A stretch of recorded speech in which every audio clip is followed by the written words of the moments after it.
Ano po serye natin ngayong buwan na ito? Freedom in Christ. Lahat po ba dito ay malaya na dahil kay Kristo? Palakpak nga po yung malaya na dahil kay Kristo. Amen? Pinalakay na po dito ni Pastor Anthony kaunahan yung the only gospel for the whole year. Naalala pa ho ba niya? Tinalakay. Wala tayong pwedeng mensahe na ibibigay sa mga tao kundi yung gospel lang, yung mabuting balita ni Kristo. Wala tayong karapatang magdagdag at magbawas sa tinapos na gawa ni Kristo. Pinag-aralan din natin yung pangalawang linggo, this gospel of grace is from God. Kay Pastor James, pinagbandera niya na talagang itong gospel of grace na ito ay from God. Amen. Hindi ito katang-tao, hindi ito hokus-hokus lamang, hindi ito ginawa lamang ng mga religion, ito ay talagang tunay na galing sa Diyos. Hindi ko na po ito elaborate masyado sapagkat alam ko po na ito po ay narinig nyo, napanood nyo, at higit sa lahat ay napagmuni-munian ng bawat isa. Kasi napakasarap po nitong muni-muniin kahit ikaw ay tapos nang makarinig ngayon. Amin ho ba? Meron ho bang nagbabalik para makapanood at makapakinig sa ating mga mensaheng ina-upload doon sa Facebook? Maganda ho kasi ito ito yung nakapagpapatibay sa ating pananampalataya. And last week po, nung anniversary natin, tinalakay ni Pastor yung topic na the grace given to me. Talagang pinatunayan ni Apostol Pablo na ito lamang ang tanging mensahe na dadalhin mo. Ito lang ang tanging mensahe na ipangangaral mo. Ito lang ang tanging mensaheng gagampanan at tatayuan mo. Wala nang iba. Ano? Kasi si Apostol Pablo ay mula sa pangangaral ng law. Tinawag siya para mangaral ng ibang gospel. Talagang totally different gospel. At pag-aaralan po natin ngayon ay how to stand firm on the gospel of grace. Matapos na ipangaral sa atin ng 3 linggo mga bagay na ito, si Apostol Pablo ay hinahawakan ang pananampalatayang nagbuhat sa Diyos, the grace given to me. Ito po inire-reveal sa mga tao, kaya nga, apokalipto. Tinalakay ni Pastor, kung natatandaan niyo yung salitang apokalipto, mula doon sa Genesis na Revelation, Apokalipsis, na inaalis yung taklob. Ang maganda ho nito, hindi ikaw ang nag-alis ng taklob. Ang Diyos ang nag-alis na taklob para makita mo si Kristo. Amen? Apokalipto ang tawag po doon. Ni-reveal sa atin yung gospel of grace. Kaya, masdan ninyo, kahit anong dikdik mo o paliwanag mo sa isang tao, hindi na maunawaan ang gospel of grace. Hindi nila maunawaan na tayo ay totally forgiven person. Hindi nila maunawaan na tayo justified forever. Hindi nila maunawaan yun. Nagdadagdag sila kasi nga hindi na-reveal sa kanila. Hindi pa na-reveal. Sa atin na tumanggap ng ebanghelyo ng biyaya, maluwag nating tinanggap ito, di tinanggap ho natin yung binuksan ng Diyos para sa atin. Sapagkat ayaw naman ng Diyos na tayo naghihirap Ang paanyaya niya ay kapahingahan doon sa pinaghihirapan mo. Ano ba pinaghihirapan ng tao? Yung kasalanan. Kung papaano maaalis at mailalayo yung kasalanan para ikaw ay magkameron ng katwiran sa harapan ng Diyos. Itong, sabi dito, kakaiba itong gospel of grace. Kakaiba itong ibinigay na ito sapagkat ibang justification ang ginawa dito, hindi sa pamamagitan ng sarili mong lakas o sa pamamagitan ng pagsunod mo sa anumang uri ng kautusan. Stand firm on the gospel of grace. Kaya mo bang tumayo? Kaya mo bang tayuan ang iyong pananampalatayang tinanggap ang mensahe ng mabuting balita ng Diyos? Sabi ho doon sa stand firm, yun ho ay refuse to challenge their mind about something. Kung may pinaniniwalaan ka sa iyong utak, sa iyong isip, hindi ka kayang baliin. May paninindigan ka doon sa pinaniniwalaan mo. Meron pong isang sundalong Hapon na nahuli doon sa Lubang Island. Hindi siya nahuli, hindi siya nagpahuli. Tapos na po ang gyera sa Lubang Island. 30 years na siyang naninirahan doon. Akala niya may gyera pa. Nag-i-stand siya sa pananaw na siya ay sinugo ng kanyang commanding officer para sakupin ang Pilipinas. ay nagdeklara na ng tapos na ang laban. Pero dahil siya may paninindigan, hindi pa rin siya sumusuko o umuwi. Ang pangalan niya ay si Hiroo Onoda. 30 taon na nanatili doon sa Lubang Island. Ang kinakain lamang ay saging at kamote. Dahil meron siyang paninindigan, nasasakupin niya ang bayang Pilipinas. Kung hindi pa ho siya pinuntahan ng kanyang commanding officer, hindi pa ho siya uuwi. Merong paninindigan ng taong ito. Hanggang kamatayan, titindigan niya yung paninindigan na yun. Tayo ho kaya, gano'n natin titindigan yung ating pananampalataya patungkol sa mabuting balita ni Kristo. Handa mo ba yan tayuan, kapatid? Diyan ka na ba talaga? Diyan ka na ba magpapakautas?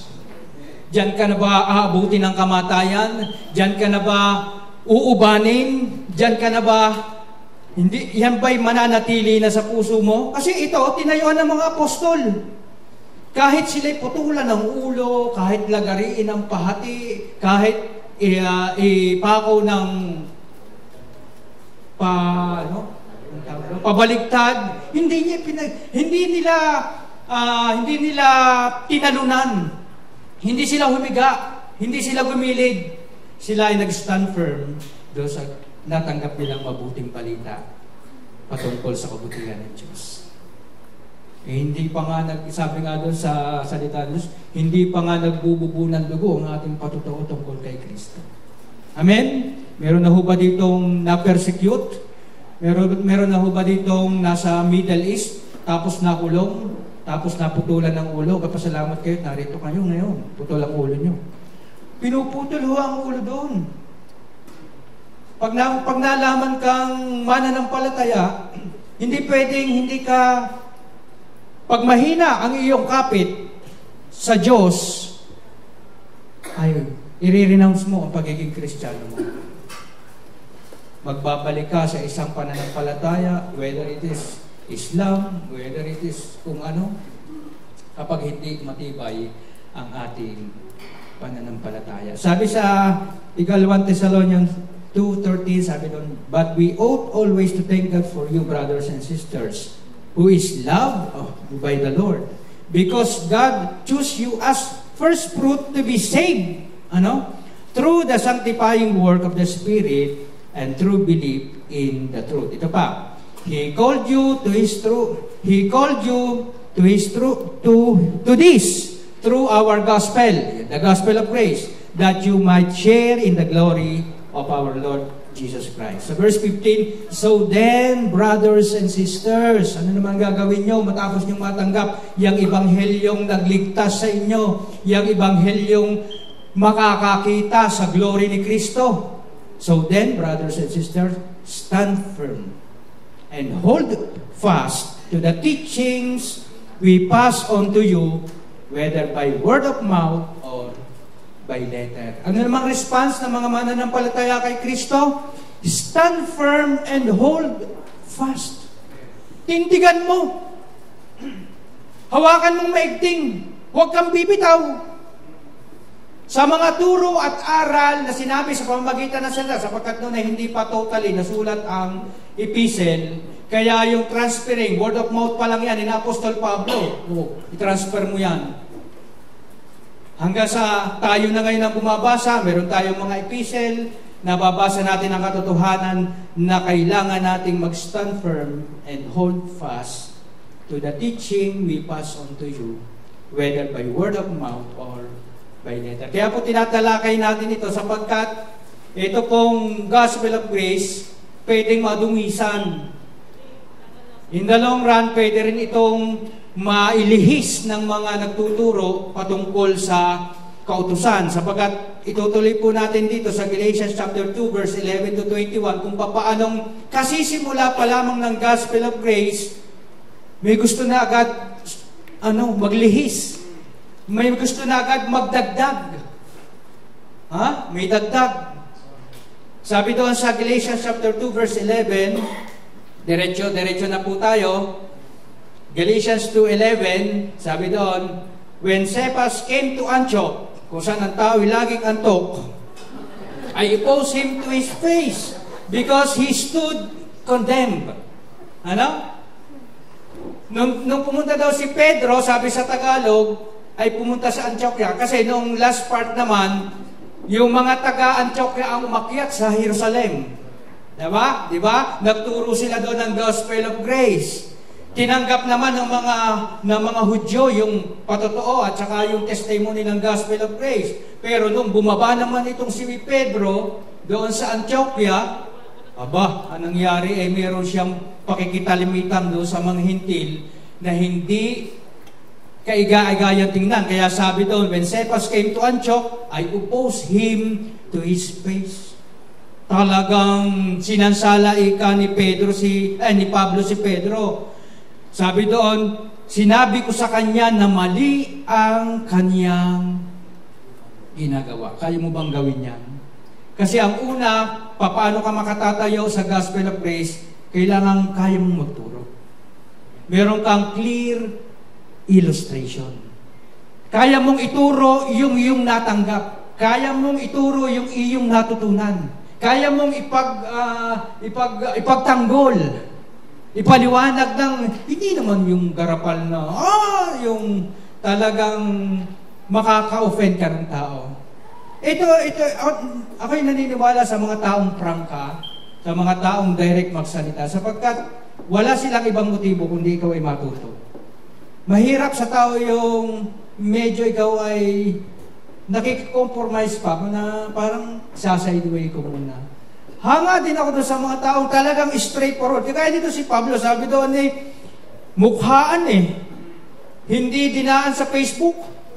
Hindi dinaan sa patama at pahangin lang. Parang mali ang sinasabi. Talagang directly na sinabi niya. Kasi yung ginawa ni Pablo, ang sabi doon, reprove him to his face. Mukhaan mong sabihin na mali. Sabi doon boldly o tahasan na sinansala ni Pablo si Pedro. Kasi mali yung ginagawa. Titingnan natin bakit ba mali yung ginagawa ni Pedro. Honestly convince him of his mistake. Talagang tahasan at tapat niyang sinasabi na mali ang ginagawa mo. Kayo ho ba, pag may mali ang ginagawa ng sinasabi niya, tinatahasan ho ba nating sinasabi na mali ka? O sinasabi natin, parang mali ka. Hindi yung ganoon. Directly po, sabi ito, mukhaan. At ang sabi pa niya, and to put a stop to his conduct. Kailangan matigil ang iyong inaasal na ito. Ano bang ginagawa ni Pedro? Ituloy po natin sa 12. For before certain men came from James, yan, he used to eat with the Gentiles. Kumakain Nasa Gentile community kasi sila Kaya si Pedro nakikikain, kalisabay ng mga hintil. Bawal po yun sa paniniwalang Judaismo. But when they arrived, he began to draw back and separate himself from the Gentiles. Why? Because he was afraid of those who belong to the circumcision group. May CG. May dumating na taga-CG, taga-circumcision group. At dahil ayaw sigurong mai-report itong si Pedro doon sa Jerusalem na siya nakikipamatok, nakikisalamuha doon sa mga hintil, abay medyo umatras siya. Nahihiya siyang makisalamuha ngayon sa mga hintil. Kaya sabi ni Pablo, teka, mali ang ginagawa mo. Mali ang ginagawa mong yan. Na ikaw na dati ay nakikisalamuha, ceremonial law po yung pinag-uusapan lang naman dun pagkain. Siyempre, anong pagkain ng mga hintil? Siguro mayroon doong patatim. Bawal po yun. May lechong paksiw. Basta lahat ng sapata, crispy pata. Bawal po yan sa mga Hudyo. Nung panahon yon, lalagana pa lang po yung Kristyanismo, yung mabuting balita ni Kristo. By the way, yung kung Antioch na yan, ay nasa pagitan ng Syria at saka ng Turkey. Pag kumaliwa ka, papunta ka ng Asia. Pag kumanan ka naman, papunta ka ng Europe. Kaya magsisimula pa lang lumaganap yung Ebanghelyo, madudungisan na kaagad. Makukulayan na agad na, hindi pala pwedeng makipamatok ang mga hentil sa mga Diyos. Yung palang pagkain ng mga yun ay may limitasyon. Ito pala ang kailangan pala para maging kasama ng gospel of grace, kailangan umiwas sa mga ganito. Merong pang palatuntunan para sa tao, ceremonial law. Sabi sa verse 13, the other Jews joined him in his, anong ginagawa nila? Hypocrisy. Anong tawag sa mga taong trying to be justified by law? Hypocrisy. Sa Tagalog, ito. Hipokrito. So that by their hypocrisy, even, sino kasama ni Pablo doon nung umakyat? Si Barnabas. Even Barnabas was led astray. Kailangan ho ba natin magturo kapag may ganyang mga pagkakataon? Yes, kailangan natin umistad sa katotohanan na tanging si Jesus lamang, period. Pag may dinagdag pa dyan na kama, doon ka na sa papag tumulog. Hindi na natin kailangan ang kama. Kailangan period lamang. Pati si Barnabas na nagpatotoo doon sa Jerusalem, nalilihis na rin. Nalilihis na rin na kailangang humiwalay para ikaw ay maging matuwid sa harapan ng Diyos. Kailangan ito pa ang rules, regulation, dagdag para ikaw ay maging matuwid sa Diyos. Sa verse 14, when I saw that they were not acting in line with the truth of the gospel, I said to Cephas in front of them all, you are a Jew, yet you live like a Gentile and not like a Jew. Sinabihan mo ikaw ay Hudyo pero hindi ka nagpapaka-Hudyo. Nagsisimula pa lamang pero meron ng batik yung gospel of grace. Kaya sa atin po ngayon na nasa sa iyo, ang tanong na ngayon ay kaya mo na bang ituro sa iba ang gospel of grace? Kaya mo na ba? Pag may nakita kagang opposition o sinasabing, hindi yan ang gospel of grace, may kailangan pang gawin para sa ating kaligtasan, kaya mo ba ituro sa iba ang gospel of grace? Yun ang iniiwan kong tanong sa inyo, kaya ba natin ituro sa iba? Kasi si Pablo, kaya niya. Meron siyang clear illustration patungkol sa gospel of grace. Hindi ho maaaring hindi ma-challenge ang gospel of grace. Amen?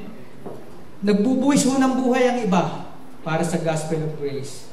Imposible na hindi rin tayo magdi-defend o pagtatanggol ang ating gospel of grace. Baka nga masigit pa ang pagtatanggol na ginagawa nyo ngayon Baka hindi namin alam, may nakikipag-balik-taktakan sa iyo sa mga forum o iba't ibang thread ng Facebook. O baka may kaklase ka na china-challenge ang iyong pananaw patungkol sa gospel of grace Pero ang kailangan lang nila, clear illustration. Kayang-kaya mo naharapin sila, mukhaan, kayang-kaya mong patunayan sa kanila sa pamamagitan ng salita ng Diyos na tunay at puro ang ating pinapangaral. Kasi wala namang basihan kundi ang salita ng Diyos Kahit anong galing ng ngaw-ngaw mo, mananalo ka lang sa argumento, talo mo siya bilang kaibigan. Pero kapag pinapananaw mo o ipinalalantad mo, ipinipresenta mo ang salita ng Diyos, walang talo. Walang talo po sapagkat salita yan ng Diyos. Kaya nga po ang kumpiyansa ng isang mangangaral ng mabuting balita ng biyaya ay ang salita ng Diyos Dahil ito talagang kaupos-upos Talagang ito'y kakontra-kontra kung tutuusin. Talagang hindi katanggap-tanggap. Meron nga po kaming bina-Bible study. Talaga pastor, wala na kaming gagawin. Ayaw na namin sa inyo. Nagba-Bible kami nila Pastor Anthony, sabi niya, talaga pa, walang kaligtasan, wala kaming dadagdag na gawa po. Ay siya, ayaw na namin sa inyo. Pero inyo sinasabi namin, ito'y libre, ito'y kalab, ito'y biyaya, katanggapin mo sa pananampalataya, ayaw. Buti tumanggap naman sa Panginoon, pero hindi sila nagpatuloy sa pag-aaral ng salita ng Diyos. Unang-una, maliwanag mong na ituturo, kaya mong ituro ang gospel of grace. Makatatayo ka dyan. How to stand firm. Hindi ka kaya kasi kapag alam mo yan sa loob mo, hindi ka kayang tibagin. Hindi ka kayang gibain ng mga pananaw ng tao o mga tradisyon ng tao kasi from God yan eh. Revelation from God nga yan eh. Matibay yan. Merong binagong buhay na patotoo dyan.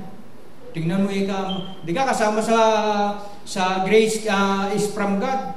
Binagong buhay ni Apostol Pablo. Tayo, binago ba ang ating buhay? Lahat naman ho tayo, naniniwala akong binago ang ating mga buhay. Dati tumataya tayo sa mga loto. Hindi naman manalo sa loto. Nagweteng ka na. Tapos, nung hindi ka na tumama ng weteng, nagdalawang mano ka na lang kasi dalawa na lang ang pagpipilian mo. Hindi mo pa rin ma-permis. Pero dahil ikaw ay nakatanggap ng revelation, ng biyaya ng Diyos, natanggap mo ng buong buo, ay hindi ka na ngayon nagsasabong. Amen? Hindi ka na rin nag-online sabong. Dahil tayo ay nakatanggap ng revelation. Pangalawa, bare illumination. Walang dagdag, walang bawas na pagpapaliwanag. Una, yung pagtuturo. Pangalawa, yung pagpapaliwanag. Galatians chapter 2 verse 16. Nagpaliwanag na ngayon si Apostol Pablo dito. Sabi, know that a person is not justified by the works. Gusto na niyang ipaliwanag ngayon sa mga taga-Antioch na, ay ito, ganito yan. Know that a person is not justified by the works of the law, but by faith in Jesus Christ. Inulit pa. So we too, kahit kami, yung lahat ikang mga tao, hindi pwedeng ma-justified by works, kundi by faith in Jesus Christ. Kami din naman, na mga hintil, na mga Hudyo, sabi ni Apostol Pablo. So we too have put our faith in Christ Jesus that we may be justified by faith in Christ and not by the works of the law. Nirenounce na niya yung kanyang tinitindigan nung una na justification by works. Kami din na mga Israelita, hindi na kami nagbibigay na o nagtutuon na ng aming pananampalataya kay Kristo sapagkat hindi kami ma-justify sa pamamagitan ng ibinigay ni Moises. Amen? Nakukuha ho natin, pinapaliwanag na niya. Because, sabi doon, by the works of the law, no one will be justified. Ulitin niya natin yon. By the works of the law, no one will be justified. Walang ma-justify. Kahit masunod mo man at imposible namang masunod sapagkat wala namang nakaabot sa kaluwalhatian ng Diyos, lahat ay nagkasala. Talagang biyaya lang ng Diyos, putting our faith in Jesus Christ, kaya ka magkakameron ng katuwiran. Amen? Ano ba yung justification na sinasabi ni Apostol Pablo dito? Sabi doon, justification is an act of God. Kaninong act yan? Kaninong gawa?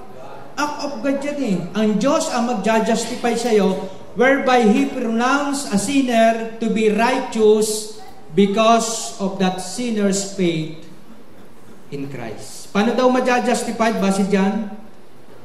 Sa pamamagitan nung sampalataya nung makasalanan kay Kristo, doon sa tinapos na gawa ni Kristo, doon ka lang ma-justified ng Ama.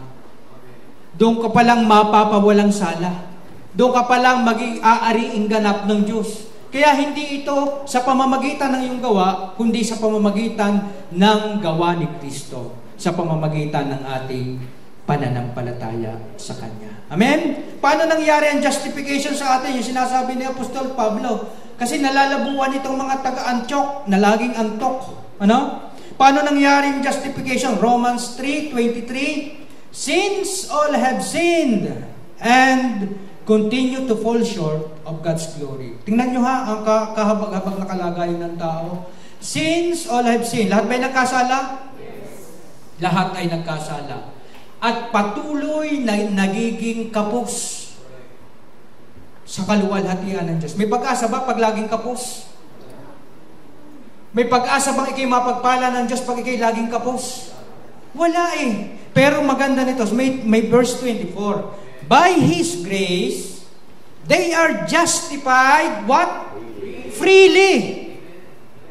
Through the redemption that is in Christ Jesus. Pwede ba na natin palagpakan si Christ Jesus? Ang iyong palang justification, ang ating justification ay by His grace at ibinibigay niya ng libre. Bihira na ngayon na nagbibigay ng libre. Lahat ay may bayad. Pero hindi dahil ito'y libre, ito'y mura. Mahal ito dahil ito'y dugo ni Kristo. At wala kang pwedeng ipantay na bayad doon sa dugo ni Kristo. Pag sama-samahin man ang kayamanan ng mundo, hindi mo kayang bilhin ang dugo ni Kristo. Kaya, libre pero mahal pagdating sa Ama. Precious Son of God yan eh. Biruin mo nagkatawang tao para ikaw ay gawing matuwid. Para bayaran ang iyong mga kasalanan. By His grace, they are justified freely. Pwede ka sabihin natin libreng justification. Libreng pagpagwalang sala ng Diyos sa atin. Wala ka ng sala, kapatid. Sabi sa Tagalog, ngunit dahil sa Kanyang kagandahang loob, tayo, na nanampalataya kay Kristo, sila ay pinawalang sala na niya sa pamamagitan ni Kristo Jesus na siyang nagpapalaya sa kanila. Pwede ba palakpakan natin? Sabihin mo nga sa katabi mo, pinawalang sala ka na. Ang pagpapawalang sala ba sa iyo ay dahil hindi ka kumain ng anumang uri ng pagkain kagaya ng baboy? Ito yung sinasabi ni Apostol Pablo, na yung justification, hindi by works. Ang justification mo, purong-purong biyayang ibinigay sa iyo. Kaya nga, nung bigyan ka ng justification, nagkameron ka ng buhay na walang hanggan eh. Kasi kung hindi totally justified ang isang tao, hindi buhay na walang hanggan ibibigay sa iyo. Conditional na buhay na walang hanggan. Kaya nga na-justify tayo forever kasi ang justification natin ay once and for all. Pinawalang sala ka sa iyong kasalanan noon, pinawalang sala ka sa iyong kasalanan bukas, pinawalang sala ka ng Diyos magpakailan-kailan pa man. Amen? Yun ang justification na binibigay. Kasi nga, biyaya siya. Pinagpasyahan ng Ama at ng Anak ng Espiritu Santo na ikaw ay maging malaya sa kasalanan at binigyan ka ng katubusan dahil kay Kristo. No? Romans 5:1. Therefore, being justified by faith. Justified na, hindi pa? Justified na eh. Being justified by faith, we have peace with God through our Lord Jesus Christ. Gano'ng kahaba ang kapayapaang namamagitan sa inyo ng Diyos Ama? Forever. Walang katapusang kapayapaan meron ka buhat sa Ama. Pangalawa, you are justified by faith. Isipin mo yun, hindi na kailanman magdududa sa iyo ang Panginoon. Hindi na kailanman mangiiwan ang Panginoon. By the way, hindi naman nangiiwan ang Panginoon during the fall of man eh. Walang pagkakataon na iniwan ng Diyos ang tao. Kaya kung ikaw ngayon naririto, feeling mo na ikaw ay iniwan ng Diyos, nagkakamali ka, kapatid. Hindi tayo iniiwan ng Diyos. Mahirap na sitwasyon, mahirap na pagkakataon, hindi nang iiwan ng Diyos. Meron tayong kaibigan na pag mahirap ang sitwasyon, medyo naglalaylo. Amen, hindi mo maaasahan. Pero ang ating Diyos, lagi nating maaasahan. Pwede po nating sabihin sa ating sarili, ang aking Diyos ay lagi kong maaasahan. Kaya maganda niyan, yung Diyos na yan, makaya dahil may kapayapaang namamagitan sa inyo, si Kristo. Kaya pwede ka lagi lumapit sa Kanya anytime. Anumang pinagdadaanan mo, pwede kang lumapit sa Kanya. Sa Galatia 2:17, tuloy na natin, 2:17 and 18, ngunit kung kaming nagsisikap na mapawalang sala sa pamamagitan ni Kristo ay matagpo ang makasalanan pa, nangangahulugan pang si Kristo ay tagapagtaguyod ng kasalanan. Pinababayaan ba ni Kristo na magkasala lang tayo? Aba, hindi ang wika. Ngunit kung itatayo kong muli ang winasak ko, anong winasak niya? Yung justification by works, ipinakikita kong makasalanan niya ako. Giniba ni Apostol Pablo yung paniniwala niya about doon sa Judaismo na siya'y maja-justify sa pamamagitan ng kanyang mga gawa. Kaya dito sa clear illustration, pangalawa, yung bare illumination, ang tanong naman dyan ay, kaya mo bang maipaliwanag ang mabuting balita ng kagandahang loob ng Diyos? Tayo nag-iiwan lang ng tanong sapagkat ito'y personal na application ng bawat isa. Kaya mo na ba? Ha? Kaya mo na bang maipaliwanag ang mabuting balita ng walang dagdag at bawas? Minsan, sapat na ang John 3:16 para maging maliwanag sa kanila ang ebanghelyo ng mabuting balita. Amen? Pag nasa ulo mo, ang John 3:16, mga kapatid, sabi nga ay ano na ito, talagang, anong tawag doon?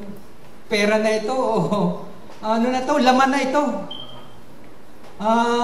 Tiba-tiba ka na dito sa John 3:16 sapagkat pero may sasabihin mo lahat na dahil sa pag-ibig ng Diyos sa sangkatauhan, ibinigay niya ang kanyang buktong na anak. Di ba sabi doon? Upang ang sino mang sumampalataya ay hindi na mapahamak kundi magkameron ng buhay na walang hanggan. Yan na ho ang pinakasentro Ang pinakabuod ng mensahe ng balita ng mabuting balita. Yan John 3:16. Kaya hopefully, kaya mo nang ipaliwanag yan John 3:16. Amen? Pag meron kang makakausap na isang tao na wala pang Kristo, John 3:16. Alam mo bang mahal na mahal ka ng Diyos? Kaya siya naparito dahil sa iyo. Pinagkaloob niya ang iyong anak dahil sa iyo. Upang kung ikaw ay sasampalataya, hindi ka na mapapahamak. Nais mo bang sumampalataya kay Kristo?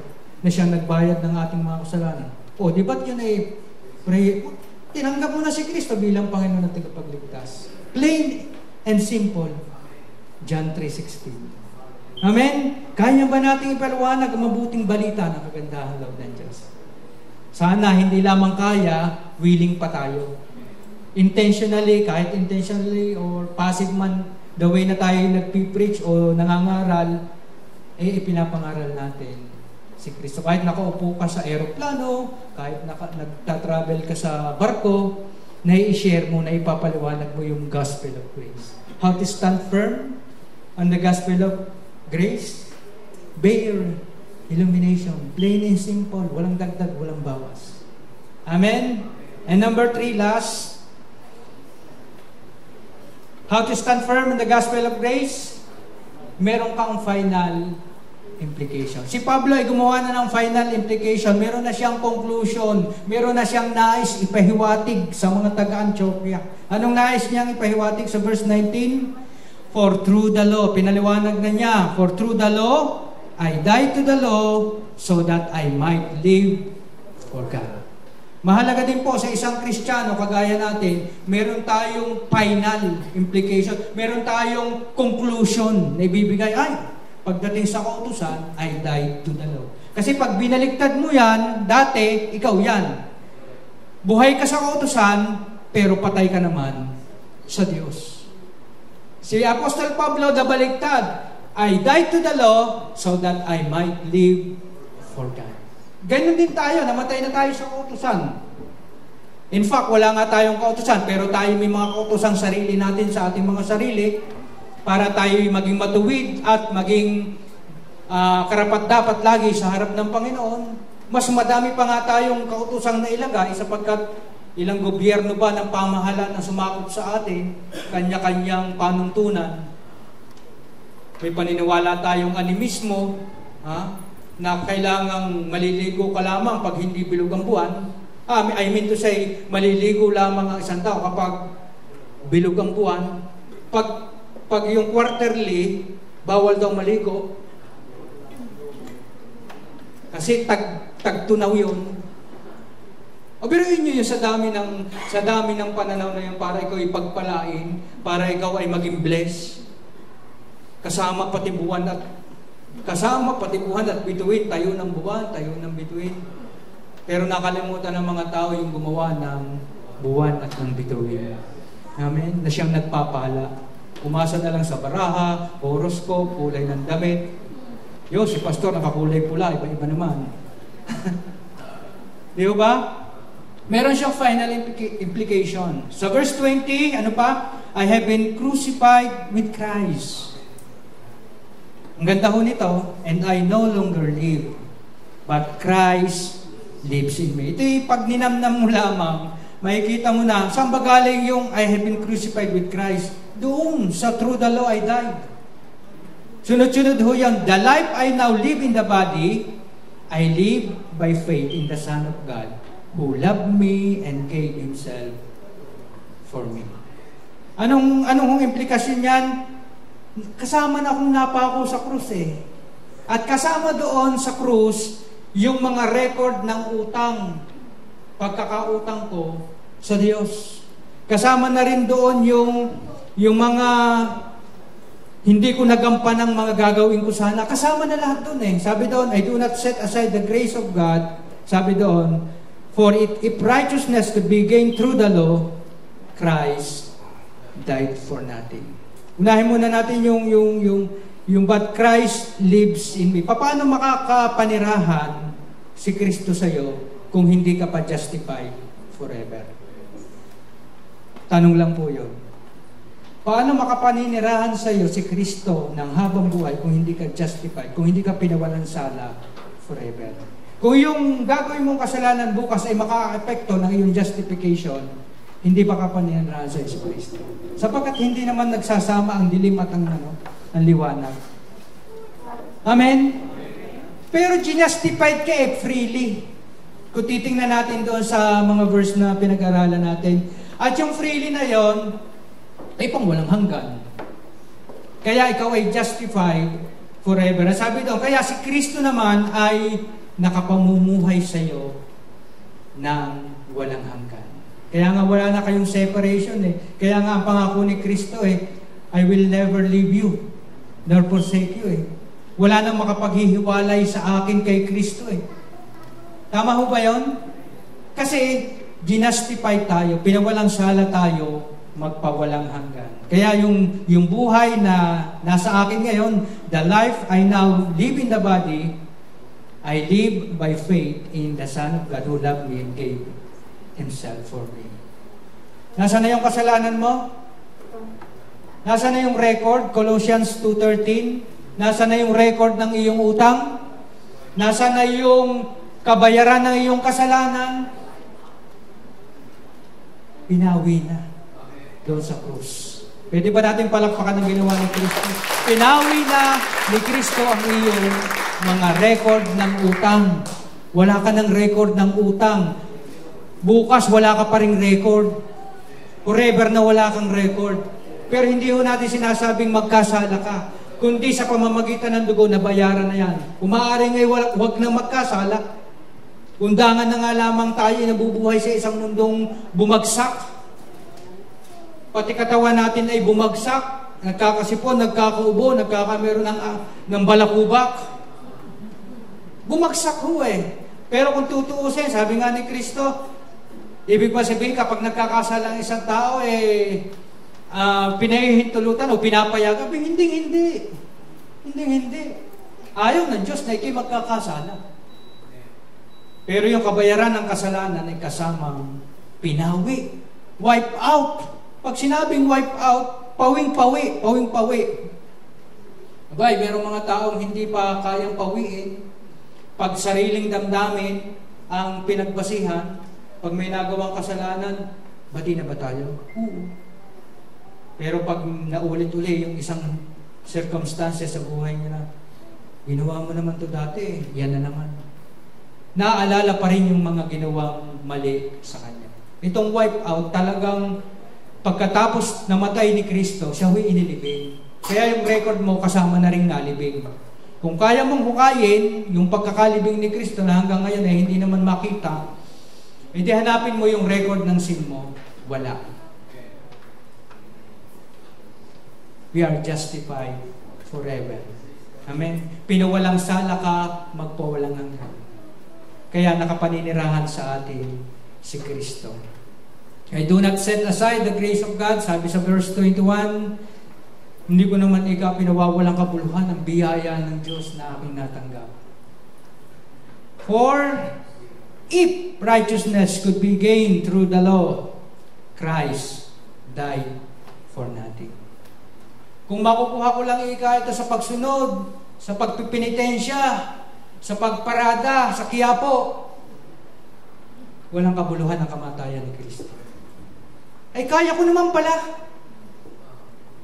Kaya ko naman pala maging matuwid o mapanatili ang pagiging matuwid. Ay wala kulang. Hindi sufisyente ang kahulugan at ang ginawa ni Kristo kung dadagdagan mo pa. Amen? Sapat na ang ginawa ni Kristo. Amen? I do not set aside the grace of God. Hindi ko pinawawalang kabuluhan sapagkat ang katwiran ay natatanggap natin sa pamamagitan ng pananampalataya kay Kristo. Kung matatanggap mo sa pamamagitan ng gawa, walang kwentang ginawa ni Kristo. Walang kabuluhan ang ginawa ni Kristo. Pero kung sa atin na nakatanggap ng mabuting balita at pinangangalandakan natin ang implikasyon nito na tanging biyaya lamang ang ating katwiran, ang ating justification, ang ating righteousness, ang ating salvation, ang ating paglakad sa buhay na ito. And then, maganda ho itong implikasyon, sabi ni Apostol Pablo, hindi ko sineset aside ang biyaya ng Diyos. I-recap ho natin yung final implication ni Apostol Pablo. We died to the law so that we might live for God. Nabatay na ba tayo sa kautusan? Pwede ka nang mabuhay o nabubuhay ka na ngayon kay Kristo. Pangalawa, letter B, we do not set aside the grace of God. Hindi ko pinawawalang kabuluhan ang biyaya ng Diyos. Gaano kahalaga sa atin ang mensahe ng biyaya? Mahalaga mo ba ito? Sabi sa Acts chapter 20 verse 24 bago mag-conclusion, but none of these things move me. Iyan ho'y wala sa ibang salin. Pero sa King James meron. Nor do I count my life dear to myself so that I may finish my race with joy and the ministry which I received from the Lord to testify to the gospel of grace of God. Yung, but none of these things move me. Yung po ay sinasabi ng banal na Espiritu, alam mo ba, pagpunta mo ng Pablo, pagpunta mo ng Jerusalem, itatali ka doon, bubugbugin ka doon, pahihirapan ka doon. Sabi ni Apostol Pablo, none of these things move me. Bakit? Kilala niya ang Diyos eh. Alam niya yung nasa sa kanyang loob eh, na nagagawa lang niya yun dahil sa biyaya ng Diyos. Sabi doon, nor do I count my life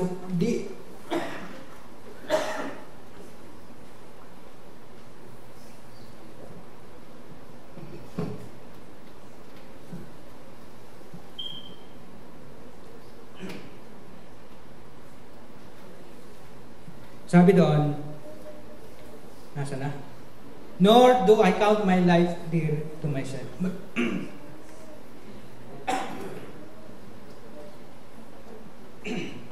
Isang mabigat ho itong testimonya na I count my life, nor do I count my life dear to me. Hindi ko na pinahalaga ng sarili ko. Alam niyo kung bakit? Ang mundo natin ngayon, puro pagpapahalaga sa sarili. Tingnan nyo ang laman ng mga SM. Damit. Ispa. Pambatak ng mga hulugo. Pambatak ng mga lahat patungkol sa sarili. Amen? Tingnan nyo sa grocery. Lahat ng pampahaba ng buhay. Hindi ko masama yan ha. Hindi ko masama. Pero ito si Pablo nag-decide sa kanyang sarili. I do not count my life dear to me. Imagine, ano kaya ang sinusuot nitong si Pablo na ito? Ano kaya ang kinakain ni Apostol Pablo? May vitamins pa kaya si Apostol Pablo? Meron kaya siyang pain reliever na iniinom kapag siya binubugbog at hinahampas ng mga kaibigan niya dati? Kaibigan niya po ang nandadali sa kanya yung mga Hudyo na Judaism. Sabi doon, I count my life. Hindi na mahalaga yung sarili ko eh. Bakit? Mayroong mas mahalagang nasa kanya. Mayroong mas higit pang mas mahalaga sa buhay niya. May pagpapahalaga siyang inilagay sa kanya, implication na, Aba, yung gospel of grace, kailangan kong maipangaral ng boldly. Whether kung ako man ay mamatay, whether ako man ay maparusahan, whether kung ako man ay mapukutan ng ulo, which is nangyari sa kanya, hindi na mahalaga sa akin ang sarili ko. Anong kanyang goal? So that I may finish my race with joy. Pero mo yun, may joy pa. Wala nang halaga sa sarili mo. Pero nagagalak pa rin siya. Yung ministry na tinanggap niya buhat sa Panginoon, yung revelation ng gospel of grace, upang ito'y kanyang may pangaral sa mga hintil. Gaano kahalaga sa iyo, kapatid, ang gospel of grace? Maraming mga tao ang hinimay ang laman para lamang may pangaral ito, buwis ng buhay. Mismo si Kristo, ang biyaya ng Diyos, ang nagkatawang biyaya ng Diyos, namatay para sa atin. Ito ngayon, nasa sa atin, malaya natin pinag-aaralan, malaya nating tinatanggap ng buong puso. Gaano ka tatayo? Gaano ka magiging matatag patungkol sa biyayang ito na yung tinanggap, the gospel of grace na tinanggap mo? Dahil kay Kristo, sabi ni Apostol Pablo, alang-alang sa gospel of grace. For me to live is Christ, and to die is gain. Ayos na ila sa akin. Basta si Kristo may pangaral, buhay ako, kumain man ako, nilalamig man ako, nasa ibabaw man ako ng dagat, ako man ay natuklaw ng cobra o ng ahas man ng matalim, walang problema. To live is Christ. Kasi today is gain naman kung mamatay naman ako, ganun din Masigit ko pang ninanais wika ang makapiling na ang aking manlilikha. Amen? Ganun katindi. Tayo ngayon sa mga modern Christian, tayo ng mga modernong Kristiyano nagpapahalaga. Hindi ko sinasabing hindi natin pahalagahan ang ating mga sarili.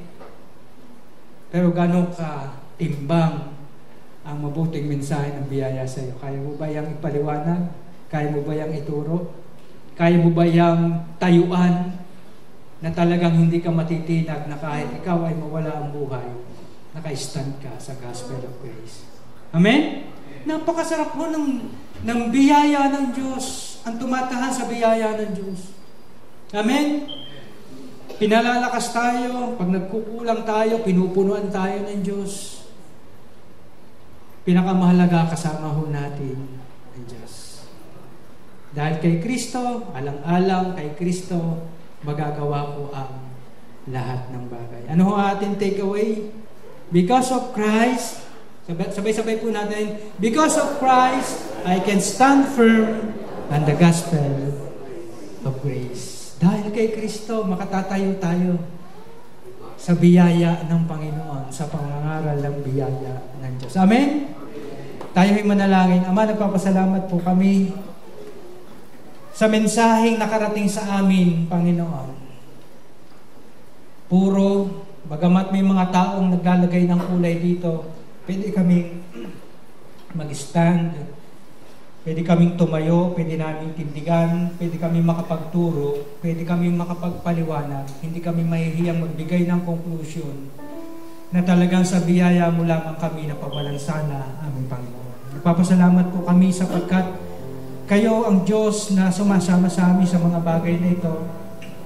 May mga taong lumalaban, tumatayo, namamatay, may pagtanggol lamang ang iyong ebanghelyo. Kami naman na naririto ngayon, Panginoon, ay ninanais namin, Panginoon, ang bawat isa ay maging bold, Panginoon, sa paghahayag ng mabuting balita na iyong ibinigay, Panginoon, sa amin. Nagpapasalamat po kami sapagkat hindi namin ikinahihiya ang mabuting balita mo, Panginoon, sapagkat ito'y kapangyarihan mo para sa kaligtasan ng iba. Nagpapasalamat po kami na dahil sa Ebanghelyo ng Biyaya, kami rin naman na mga hintil na dating malayo ay naabot ng mabuting balita mo, Panginoon. Hindi lamang kami naligtas, kami patuloy mong pinalalakas, binibigyan ng patuloy na pananampalataya, Panginoon, upang makapagpatuloy sa mundong ito. Maraming salamat po. At kung ikaw na naririto ngayon o nanonood man ng mensaheng ito. Ikaw ang na hindi pa tumatanggap ng mabuting balita ni Kristo, na siya ang nagpapatawad ng lahat ng kasalanan, na inako niya ang kasalanan ng bawat isa. Inanyayahan kita sa isang panalangin ng pagtitiwala kay Kristo. Sabihin mo, Panginoong Hesus, ako po ay makasalanan. Ako po ay mapapahamak kung wala ka sa buhay ko. Naniniwala ako na kayo namatay sa krus para sa aking mga kasalanan. Naniniwala ako na dumaloy ang iyong dugo para sa kapatawaran ng lahat kong kasalanan. Tinatanggap kita bilang aking Panginoon, bilang aking tagapagligtas ng aking buhay. Nagpapasalamat ako sa buhay na walang hanggan na iyong ibinibigay sa akin na walang bayad. Salamat po sa pangalan ni Jesus. Amen. Salamatan mo, kaibigan, kapatid, kung tinanggap mo ang Panginoon bilang tagapagligtas mo. Pinapangako niya na ikaw ay may buhay na walang hanggan at pinagkalooban ka ng karapatang maging kanyang mga anak. Kaya pidad ako sa communion.